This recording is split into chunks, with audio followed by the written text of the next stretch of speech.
என்னப்பா டிசி இப்படி பண்ணிட்டீங்களே? என்ன பண்றது?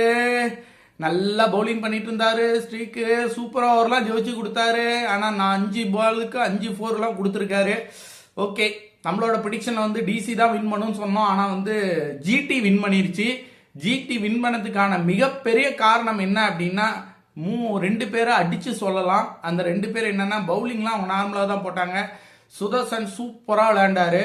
அதுக்கப்புறம் பார்த்தீங்கன்னா பட்லர் பார்த்தீங்கன்னா இந்த சேசிங் பண்ணக்கூடிய இடத்துல விளையாடுறாரு அப்படின்னா ஒரு ஆர்ஆருக்கு மிகப்பெரிய ரன்னெல்லாம் அடிச்சு கொடுத்துருக்காரு. நிறைய மேட்ச் ஒன் மேன் ஷோவாக வின் பண்ணியும் கொடுத்துருக்காரு.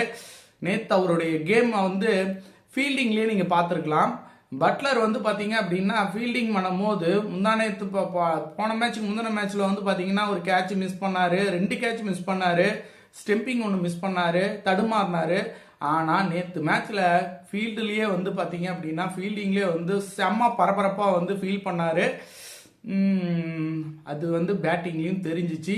அதுதான் ஜிடி வின் பண்ணியிருக்காங்க. வாழ்த்துக்கள் ஜிடிக்கு. நேற்று மேட்ச்சில் டிசி சைடில் என்ன பிரச்சனை அப்படின்னு பார்த்தீங்க அப்படின்னா, டிசி சைடில் மெயின் விக்கெட் 2 விக்கெட் போச்சு அப்படின்னா ஹிட்டர்ஸ் யாரும் பின்னாடி அடித்து தூக்கக்கூடிய ஆட்கள் கம்மியாக இருக்காங்க.